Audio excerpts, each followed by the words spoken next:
Jake Morrison sat in his chair and stared at the computer screens. The room was quiet, except for the soft hum of machines. He worked at the deep space listening station that floated around Earth's moon. His job was to watch for signals from space. Most days nothing happened. Today felt different. The screens showed waves of static and noise from distant stars. Jake had been doing this job for 5 years. He knew what normal space looked like on his instruments, but something was wrong with the patterns tonight.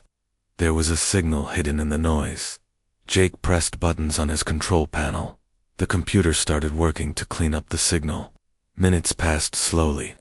Then the static cleared, and Jake heard something that made his heart race. It was not random noise. It was a message. Someone was trying to talk to Earth. The signal came from very far away. Jake checked his instruments 3 times to make sure. The message traveled from a star system called Kepler 442. That system was over 1,000 light-years from Earth. The signal should have taken that long to reach them, but somehow it arrived much faster. Jake called his boss right away. Captain Lisa Grant worked in the Alien Studies Department. She was one of the smartest people Jake knew. Lisa arrived at the station in less than an hour. She brought 2 other scientists with her. "Play it again," Lisa said. She listened to the signal carefully. The sounds were strange and musical. They did not sound like any Earth language, but there was a pattern to them. The computer was trying to figure out what the sounds meant. "Have you told anyone else about this?" Lisa asked. "No," Jake said. "I called you first." "Good. Keep it that way for now." The computer finished working on the signal. Text appeared on the screen. Jake could not believe what he was reading. The message was in English. Somehow the aliens had learned their language. "People of Earth," the message began. "We are the Zephyrian Alliance. We come from 3 worlds in the Kepler 442 system. We are in great danger. Our enemies are destroying our planets. We need your help." Lisa read the message twice. Her face was very serious. "This changes everything," she said. The message continued. "We have been watching your radio signals for many years. We know you are a strong people who help others. Please come to our system. We will share our knowledge with you if you help us fight." Jake felt excited and scared at the same time. This was the first time aliens had contacted Earth, but they were asking humans to fight a war in space. "There's more," Lisa said. She played another part of the signal. This time, it was not words.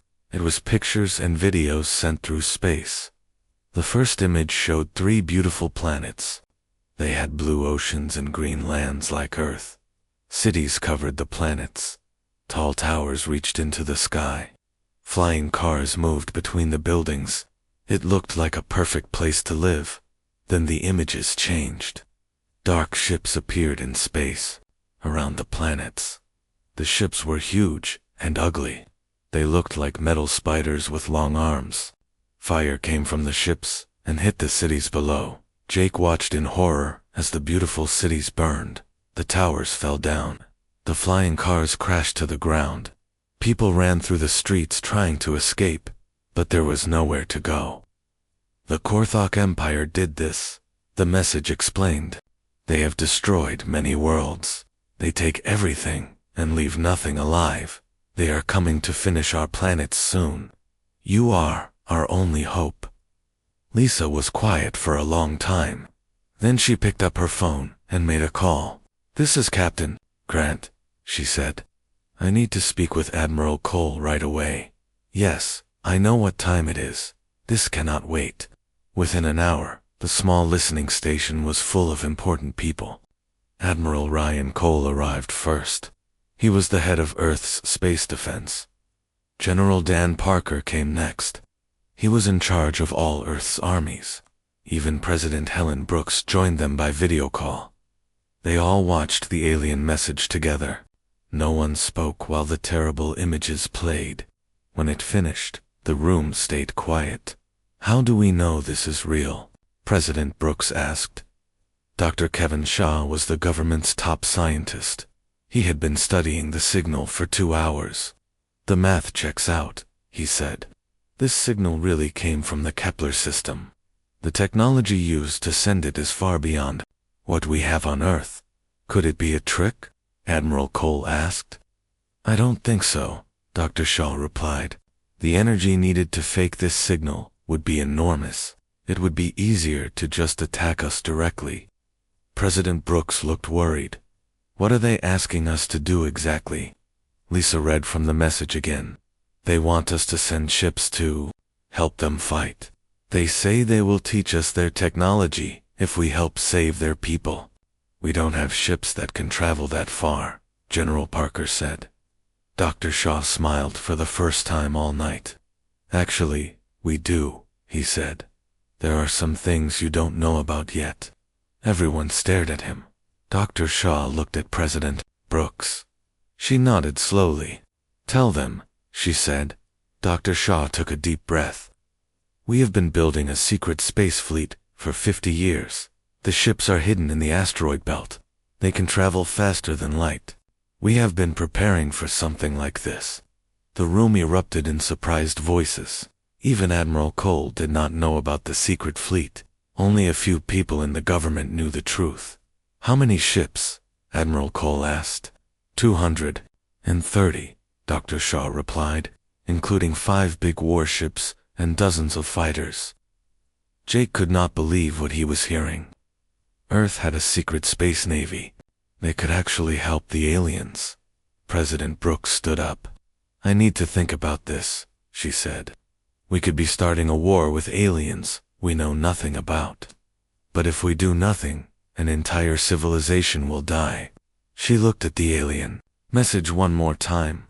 The pictures of burning cities filled the screen. Schedule an emergency meeting for tomorrow morning, she said. I want our best military minds there. We have a decision to make.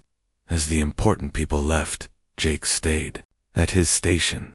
He kept listening to space, hoping for more messages. The aliens were waiting for an answer. Soon Earth would have to decide if they would fight for strangers in a distant star system. Jake looked out the window at Earth below. The blue planet looked so peaceful. But everything was about to change. Humanity was no longer alone in the universe.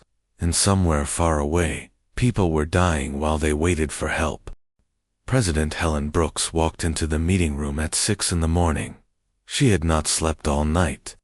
The alien message kept playing in her mind. Around the big table sat Earth's most important military leaders. They all looked tired and worried. Let's get started, the president said. Dr. Shaw, tell us about this secret fleet. Dr. Kevin Shaw stood up and pressed a button. The lights dimmed, and a large screen showed pictures of space. 50 years ago, we found something on Mars, he began. It was a crashed alien ship, very old, but the technology inside was amazing. The screen showed scientists working on strange metal pieces. The metal was unlike anything on Earth. It was stronger than steel, but weighed almost nothing. We learned how to copy their technology, Dr. Shaw continued. We built new engines that could bend space and time. We made weapons that could destroy entire mountains. But we kept it all secret. Admiral Ryan Cole leaned forward. Why was I not told about this? Because we hoped we would never need to use it, President Brooks replied. We built the fleet just in case Earth was ever attacked. Dr. Shaw clicked to the next picture. It showed a huge construction site floating in space. Workers in space. Suits moved around giant metal frames. Robots welded pieces together. We built everything in the asteroid belt, Dr. Shaw explained, far from Earth, where no one could see. We told people we were mining rocks for metal, but really, we were building the most powerful war fleet in human history. The pictures showed ships taking shape. They were sleek and deadly looking. The biggest ships were over a mile long. Smaller ships looked like metal sharks with wings. General Dan Parker studied the images. How many people can these ships carry? The big ships can hold 3,000 crew members each, Dr. Shaw answered. The smaller ships need only 50 people. In total, we can put 100,000 soldiers into space. Are they ready to fight? Admiral Cole asked. They have been ready for 10 years, Dr. Shaw said. We have been training crews in secret. The pilots practice in hidden bases on the far side of the moon. President Brooks looked around the table. The question is simple. Do we use these ships to help the aliens? Secretary of Defense Bill Carter spoke up. It's too dangerous. We don't know anything about this war. What if the aliens are lying? What if this Korthok Empire is actually the good side? Did you see those burning cities? General Parker asked. No good army does that to innocent people, but we could lose everything, Secretary Carter argued. If our fleet is destroyed, Earth will have no protection. Dr. Shaw shook his head. The fleet is just our first line of defense. We have other weapons hidden on Earth and the moon. Secret bases with more ships and soldiers. Admiral Cole was quiet for a long time. Then he spoke. I have been a soldier for 30 years. I have seen what happens when good people do nothing while others suffer. If we don't help the Zephyrians, we are no better than the Korthaks. President Brooks nodded. I agree, but I want to know more about what we're facing. She turned to Dr. Shaw. Can we contact the aliens again? Yes, he replied. Jake Morrison is still listening at the moon station. We can send a message back. Do it. Tell them we want to help, but we need more information about their enemies. 2 hours later, Jake received Earth's message to the aliens. He sent it into space, using the most powerful transmitter on the moon station. Then he waited. The answer came back faster than anyone expected. The aliens must have been waiting by their radios. Thank you for responding, the alien message said. We will tell you everything about the Korthoks. But first, you must know the truth about your own history. The message included new pictures and data. Dr. Shaw studied them carefully. This is impossible, he said. According to this, humans are not from Earth. Everyone in the room stared at him. What do you mean? President Brooks asked. The aliens say that humans originally came from a planet in their system, Dr. Shaw explained. Thousands of years ago, our ancestors escaped when the Korthoks first attacked. They traveled across space and settled on Earth. Admiral Cole shook his head. That's crazy. Humans evolved on Earth. We have proof, do we? Dr. Shaw asked. Think about it. Humans are different from every other animal on Earth. We're the only species that looks up at the stars and wants to explore. Maybe that's because we remember where we really came from. The alien message continued with more shocking news. The Korthaks have been searching for the lost human colony for thousands of years. They want to finish what they started. If they destroy us, they will come for Earth next. President Brooks felt cold. So this isn't just about helping the aliens. We're fighting for our own survival. It gets worse, Dr. Shaw said, reading more of the message. The Korthoks don't just kill people. They take over their bodies and use them as slaves. They turn entire populations into mindless soldiers. The room was silent. Everyone imagined Earth's cities full of people controlled by alien masters. How long do we have? General Parker asked. Dr. Shaw checked the alien data. The Zephyrian worlds will fall in 6 months. After that, the Korthak will have all their technology and resources. They could reach Earth in 2 years. President Brooks stood up. Then we have no choice. We fight now, while we still have allies. She looked at Admiral Cole. How quickly can you get the fleet ready? The ships are already prepared, he replied, but we need to pick our best people for the cruise. This won't be like any war we've ever fought. What about the weapons? General Parker asked. Dr. Shaw smiled grimly. Our weapons are based on the technology we found on Mars. They should be just as good as anything the Korthoks have. Maybe better. President Brooks made her decision. Admiral Cole, you are now in command of the Terran Defense Fleet. Get our ships and people ready. We leave for alien space as soon as possible. Admiral Cole saluted. Yes, Madam President. But what do we tell the people of Earth? Nothing, for now, she replied. If this goes wrong, they'll know soon enough. If it goes right, they'll have heroes to celebrate. The meeting ended, and everyone rushed to their tasks. Admiral Cole took a shuttle to the asteroid belt to see the secret fleet for himself. General Parker began choosing soldiers for the mission. Dr. Shaw worked on upgrading the ships. Weapons. Jake Morrison stayed at his listening post, talking to the aliens. Each message brought new information about the enemy. The Korthogs had conquered over 200 star systems. Their ships were faster and stronger than anything the galaxy had ever seen, but they had one weakness. They have never fought humans before, the alien message explained. They don't understand your way of thinking. You fight differently than other species. That could give you an advantage. Jake sent this information to Admiral Cole. The Admiral was now standing on the bridge of the biggest human warship ever built. The ship was called the UES Vengeance. It was beautiful and terrifying at the same time. Well, Admiral Cole said to his crew, let's go save some aliens and protect our planet. The fleet began to move. 230 ships left there, hiding places in the asteroids. They formed up in perfect lines and pointed toward distant stars. Inside each ship, human soldiers prepared for a war they never expected to fight. On Earth, President Brooks watched the fleet disappear into space.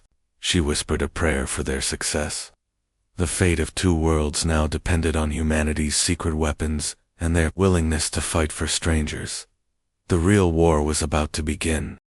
Admiral Ryan Cole stood on the bridge of the UES Vengeance and watched space bend around his ship. The jump drive was working perfectly. Stars stretched into long lines of light as the ship moved faster than anything in the universe should be able to move. How are the other ships doing? He asked. Captain Steve Johnson checked his instruments. All ships are keeping up, sir. The jump drives are working better than we hoped. The human fleet had been traveling for 2 weeks. They were now halfway to the Zephyrian system, but the journey was harder on the crew than anyone expected. Moving faster than light made people feel sick and confused. Some soldiers had nightmares about being lost in space forever. Admiral called Lieutenant Amy Rodriguez from her station. We're getting a signal from one of the ships. The used Liberty is reporting problems. Admiral Cole frowned. What kind of problems? Some of their crew are having trouble with the jump effects. 3 people had to go to the medical bay. This was what Admiral Cole had feared. Humans had never traveled this far from Earth before. They did not know how their bodies would react to the strange effects of faster-than-light travel. Tell Captain Martinez to reduce speed if he needs to, Admiral Cole ordered. We can't arrive at the battle with sick crews. The fleet slowed down a little. The jump drives made less noise, and the strange lights outside the windows became dimmer. Many crew members felt better right away. Dr. Kevin Shaw was working in his laboratory on the UES Vengeance. He was studying the alien technology they had received from the Zephyr. The aliens had sent detailed plans for better weapons and shields. This is amazing, he told his assistant, Engineer Tom Bradley. The aliens can make their ships almost invisible to enemy sensors. If we can copy this technology, we might surprise the Korthogs. Tom looked at the alien plans. The writing was in strange symbols, but the computer could translate it. How long will it take to upgrade all our ships? Too long, Dr. Shaw replied. But I can upgrade the weapons on a few ships. Maybe that will be enough. While Dr. Shaw worked on weapons, Colonel Maria Santos was training soldiers for ground combat. She had set up a practice area in the cargo bay of the UES Vengeance. Soldiers learned how to fight in different types of gravity and atmosphere. Remember, she told her. Troops, we don't know what the alien worlds will be like. The air might be different. The gravity might be stronger or weaker than Earth. You need to be ready for anything. The soldiers practiced with new weapons that Dr. Shaw had designed. The guns used energy instead of bullets. They could cut through almost any material. But They were also harder to use than regular guns. "These weapons pack a punch," said Sergeant Mike Davis. He had just melted a hole through a thick metal plate, "but they use a lot of power. We need to make every shot count." 3 weeks into the journey, the fleet received another message from the Zephyrians. Captain Lisa Grant was now traveling with the fleet as the head of alien relations. She brought the message to Admiral Cole right away. "It's not good news," she said. "The Korthoks have started their final attack. 2 of the 3 Zephyrian worlds have already fallen." Admiral Cole studied the alien data. The pictures showed Korthak ships surrounding the remaining Zephyrian planet. Thousands of alien fighters swarmed around the world like angry insects. "How long before that planet falls too?" he asked. "The aliens think they have maybe 2 weeks," Captain Grant replied. "After that, the Korthaks will control the entire system." Admiral Cole did quick math in his head. "We can reach them in 10 days, if we push the engines to maximum." "That might be too hard on the crews," Captain Grant warned. "The crews will have to deal with it," Admiral Cole decided. "If we arrive too late, there won't be anyone left to save." The fleet increased speed again. The jump drives howled with power. More crew members got sick, but they kept working. Everyone knew that lives depended on them arriving in time. On the 5th day of maximum speed travel, the fleet encountered something unexpected. They dropped out of jump drive to rest and found themselves in a strange star system. The planets here were dark and lifeless. "What happened to this place?" Captain Johnson asked. Dr. Shaw studied the dead worlds with his instruments. "I think the Korthaks were here," he said. "These planets used to have life. Now there's nothing." Admiral Cole ordered a small team to investigate one of the planets. Colonel Santos led a group of soldiers down to the surface. What they found made everyone angry. The planet was covered with the ruins of cities, but these were not old ruins. The destruction was recent. Buildings were half melted. Streets were covered with ash. In some places, the team found skeletons of the people who used to live there. "They didn't just conquer this world," Colonel Santos reported. "They destroyed everything. Even the plants and animals are dead." The soldiers found something else that was important.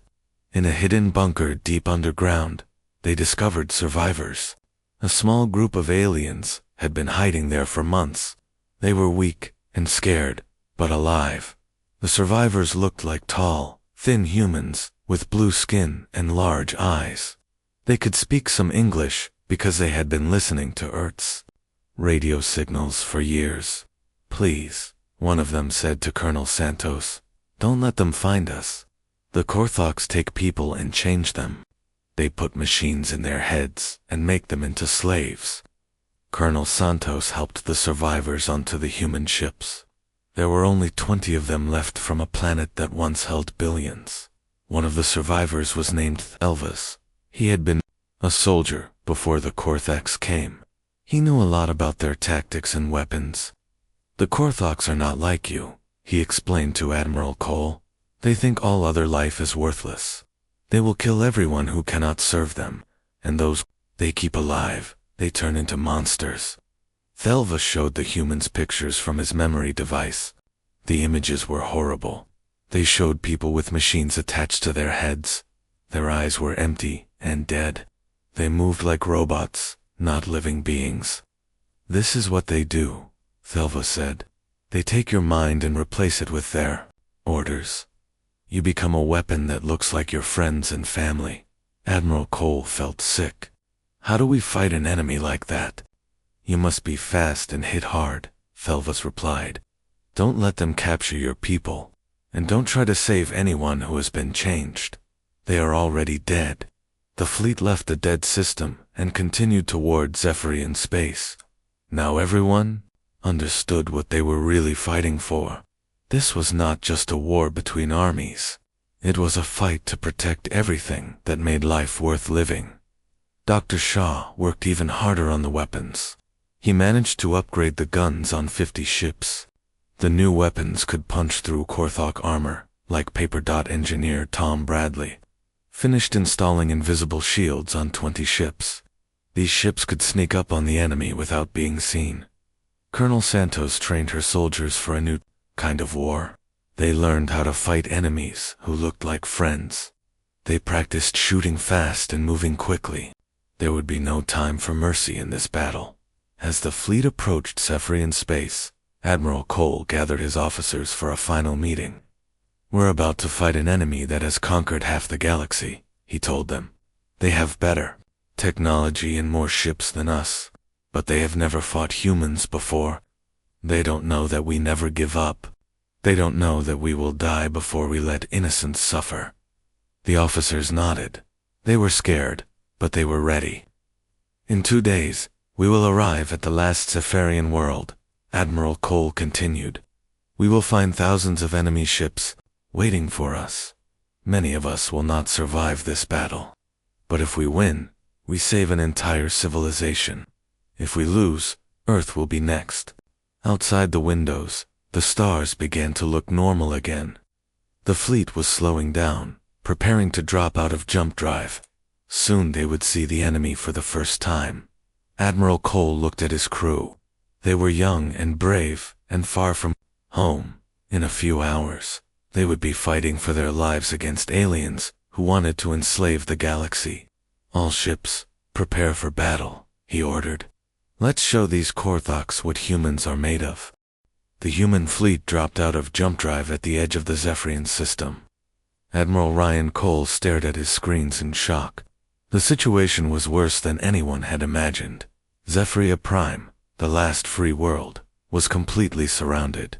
Thousands of Korthok ships formed a dark cloud around the planet. The enemy ships were huge and ugly, looking like metal spiders with too many legs. Each ship was twice the size of the biggest human vessel. "My God," whispered Captain Steve Johnson.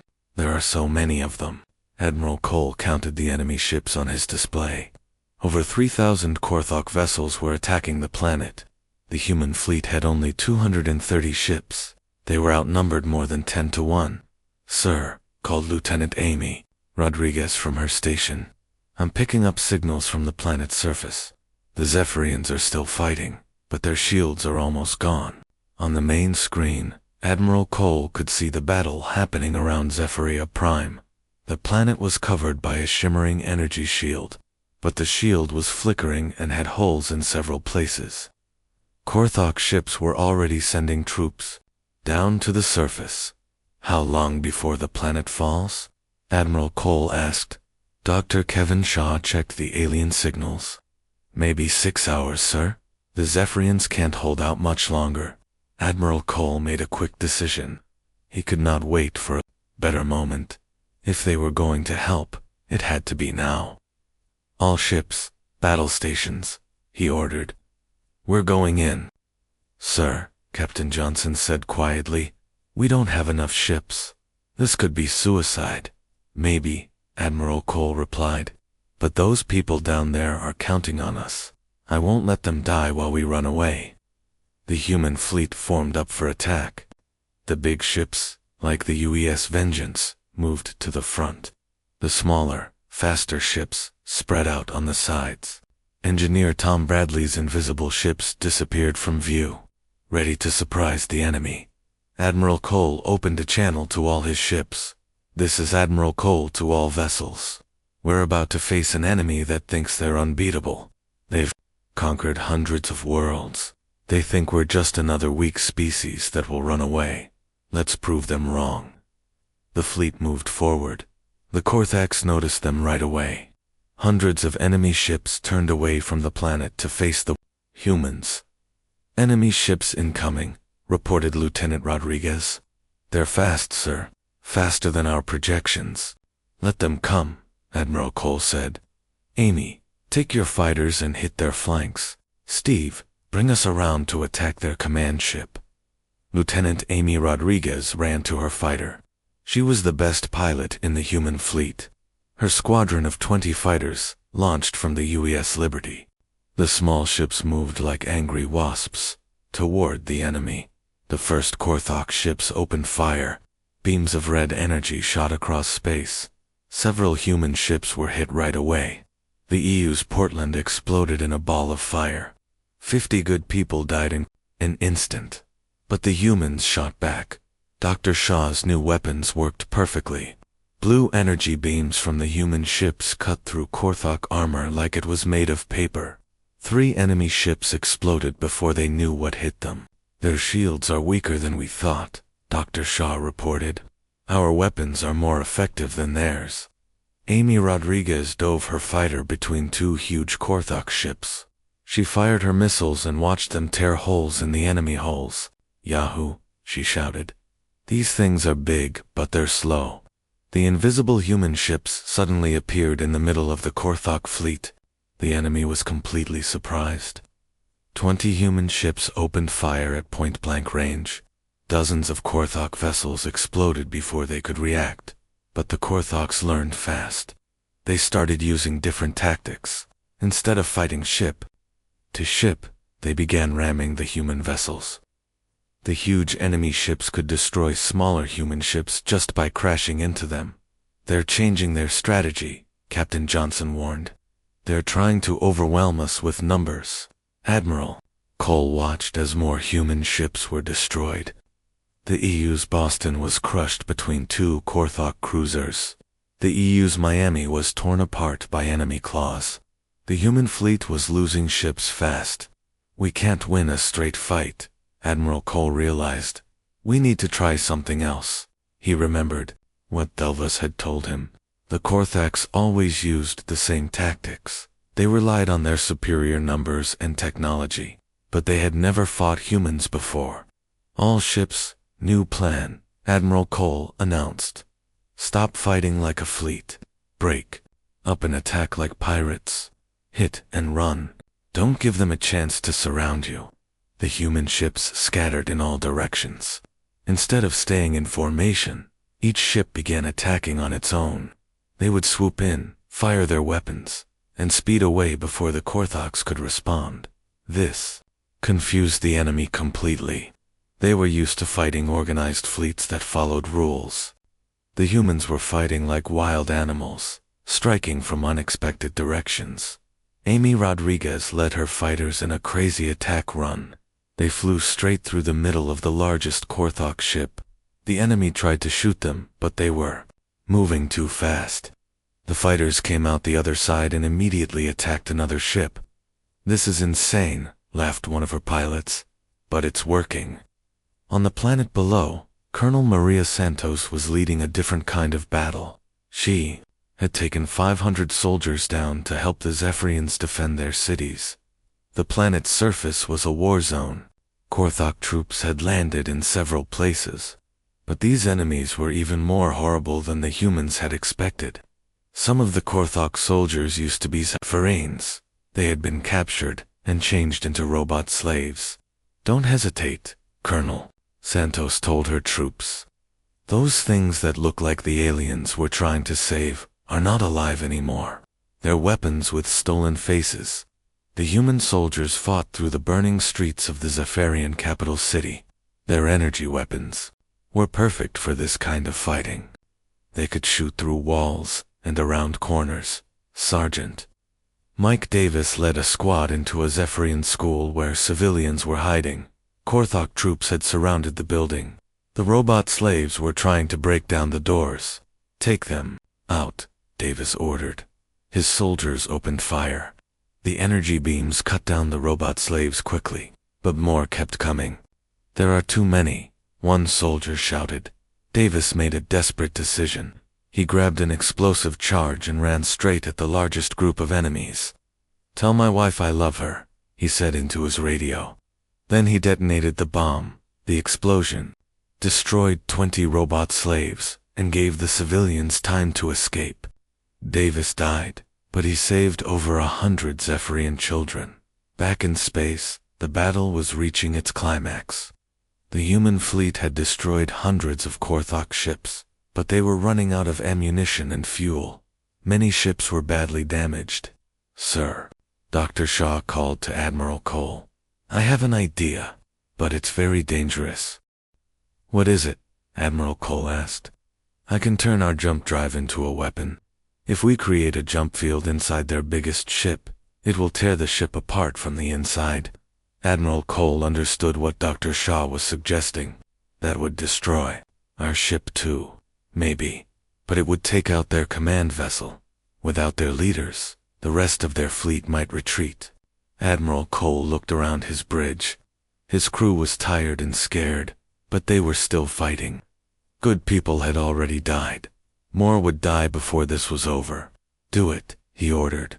Dr. Shaw began working on the jump drive. He had to be very careful. One mistake would destroy the UES Vengeance immediately. The biggest Korthok ship was over 2 miles long.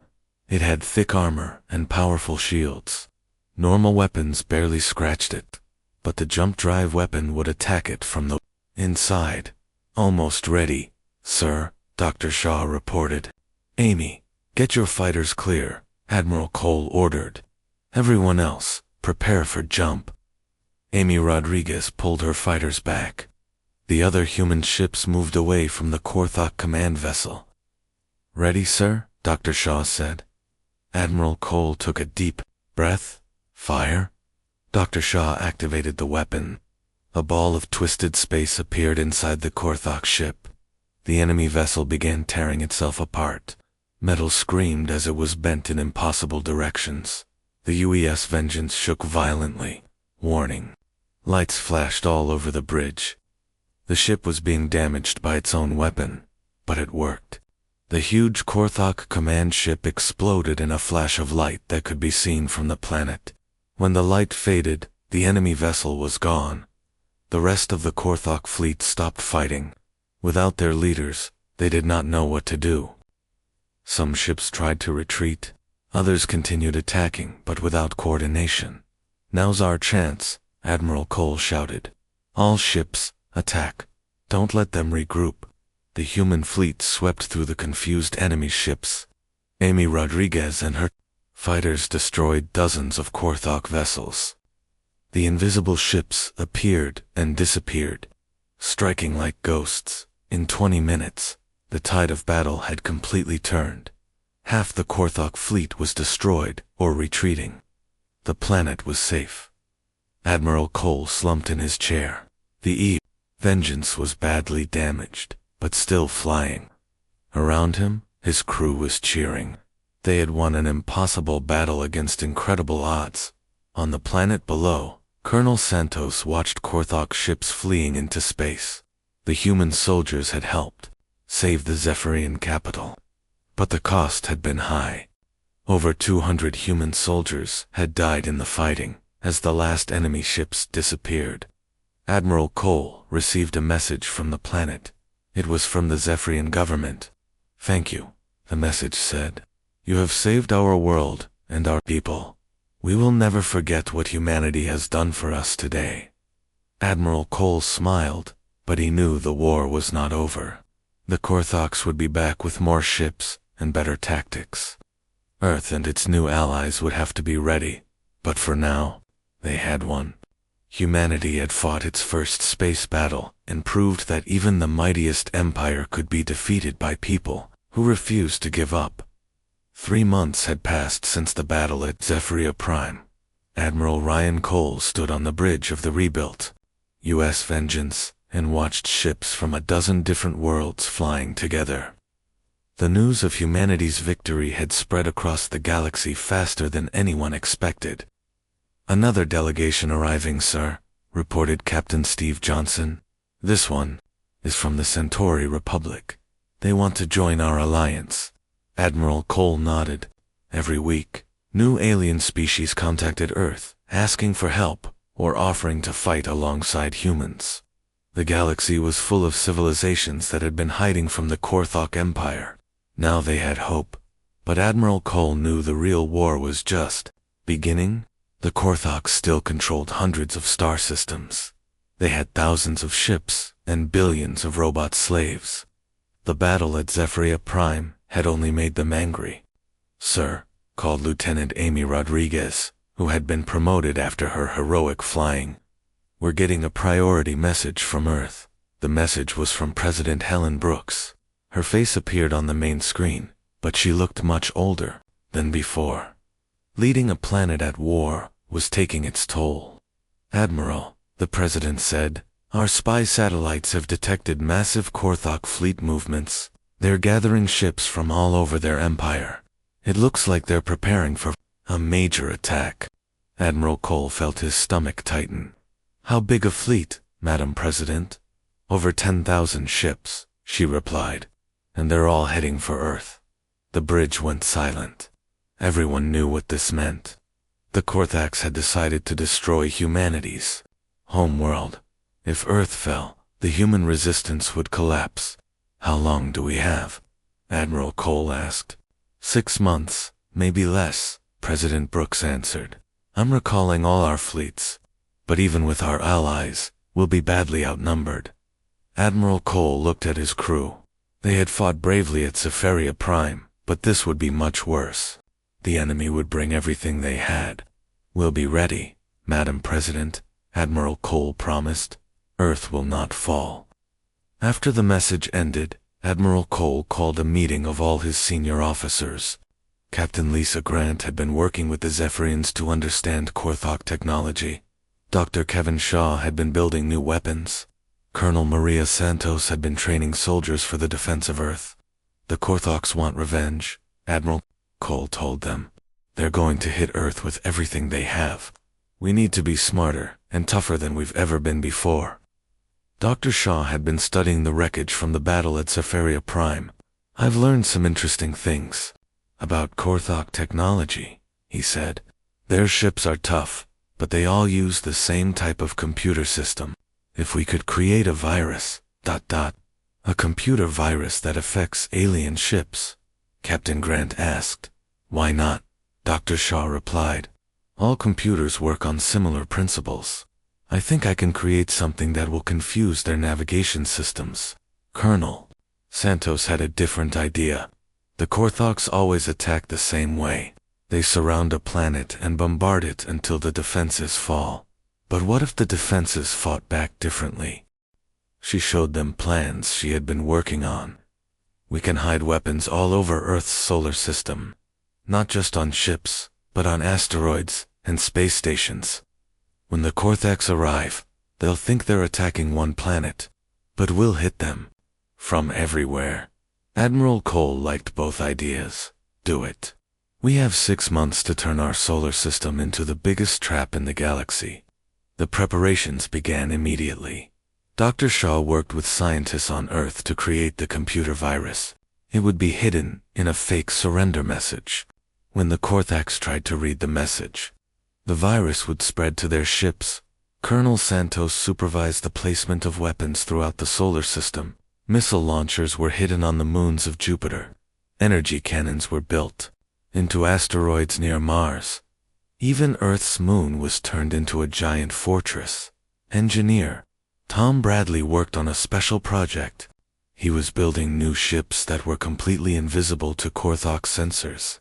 These ghost ships would hide near Earth until the battle began. But the most important preparation was happening on Earth itself. President Brooks had finally told the people about the coming war. Instead of panicking, humans around the world volunteered to fight. Factories worked day and night to build weapons and ships. Captain Jake Morrison had been promoted and now commanded his own ship, the UES Defiance. He was patrolling the edge of the solar system when he detected the first Korthok scouts. "Admiral," he reported to Admiral Cole, "they're here. Long-range sensors show at least 50 ships approaching from deep space." "Just scouts," Admiral Cole replied. "The main fleet will arrive in a few days. Are our traps ready?" "Yes, sir. Every weapon is in place and waiting."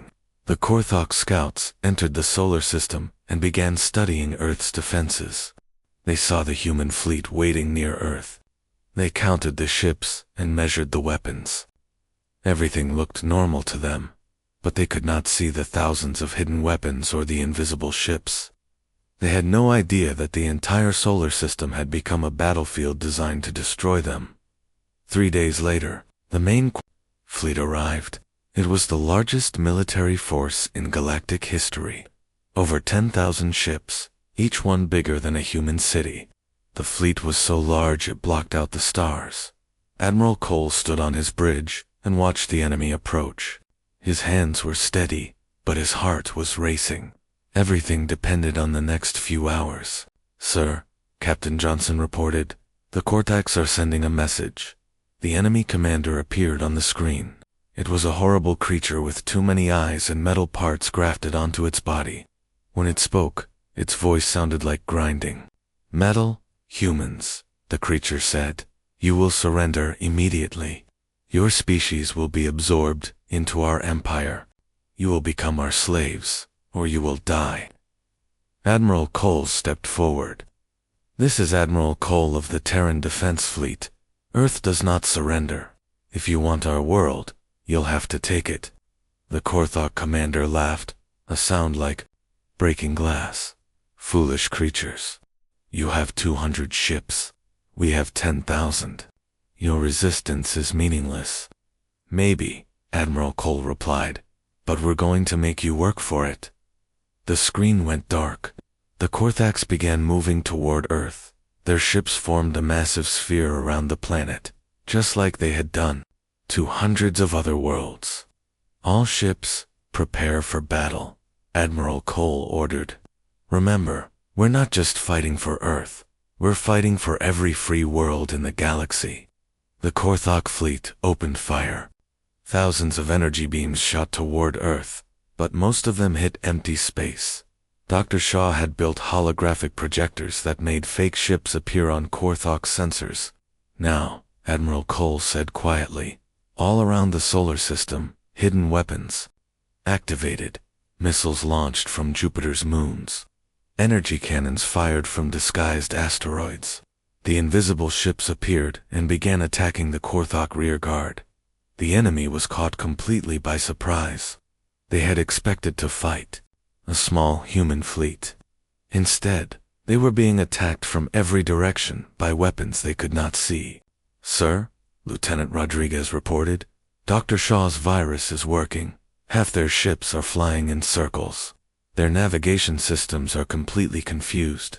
Colonel Santos was commanding the defense of Earth's surface. When Korthok troops tried to land, they found human soldiers waiting for them. But these soldiers had new weapons powered by Zephyrian technology. They could fight 10 robot slaves at once and win. The battle raged for hours. The Korthoks kept trying to use their old tactics, but nothing worked. Every time they thought they had found the human fleet, it disappeared and attacked from somewhere else. Amy Rodriguez led her fighters in a daring attack on the Korthok command ship. She had learned from the last battle. This time, she did not try to destroy the ship. Instead, she planted Dr. Shaw's virus directly into their main computer. "Virus uploaded," she reported. "Their whole fleet should be affected now." She was right. All across the Korthok fleet, ships began losing control. Some crashed into each other. Others flew away from the battle completely. The virus was turning their own technology against them, but the Korthoks had one last desperate plan. Their commander ordered all remaining ships to ram Earth directly. If they could not conquer the planet, they would destroy it. Admiral Cole saw what was happening. "All ships, intercept the suicide attack. Don't let them reach Earth."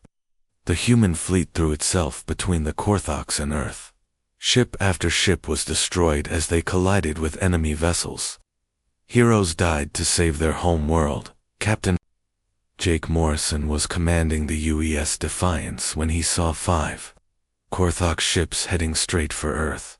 His ship was badly damaged and could not escape. "This is Morrison to all ships," he said calmly. "Tell my family I love them." He pointed his ship at the largest Korthok vessel and pushed his engines to maximum. The UES Defiance struck the enemy ship and both vessels exploded. The other ships lost their leader and veered away from Earth. When the battle ended, over half the Korthok fleet had been destroyed. The rest were retreating as fast as they could fly. Earth was saved, but the cost had been terrible. Thousands of human ships were gone. Tens of thousands of good people had died. But something amazing happened next. Ships from all over the galaxy began arriving to help. The Zephyrians came first, bringing medical supplies and rescue ships. Then came the Centauri Republic with construction vessels to help rebuild. Soon, Earth was surrounded by allies instead of enemies. Admiral Cole stood in the rebuilt command center and watched alien and human ships working together. The galaxy would never be the same. The Korthok Empire was broken. Free peoples everywhere were standing up to fight. President Brooks joined him at the window. "What happens now?" she asked. "Now we help other worlds find their freedom," Admiral Cole replied. "The Korthaks still control many systems, but they're not unbeatable anymore. We've proven that." A message arrived from deep space. It was from humans who had been living as prisoners on Korthok worlds. The virus had freed their robot guards. Rebellions were starting everywhere. "It's not over," Admiral Cole said. "But for the first time in thousands of years, the good guys are winning." On Earth below, people were celebrating in the streets. They had faced the most powerful empire in the galaxy and survived. Children looked up at the stars and dreamed of exploring new worlds instead of hiding from them. Humanity had answered the call for help from strangers. In return, they had found allies and friends across the galaxy. The universe was a dangerous place, but it was no longer a lonely one. Admiral Cole smiled as he watched the ships of a dozen species flying together around Earth. When the darkness came again, they would be ready. And they would not be fighting alone.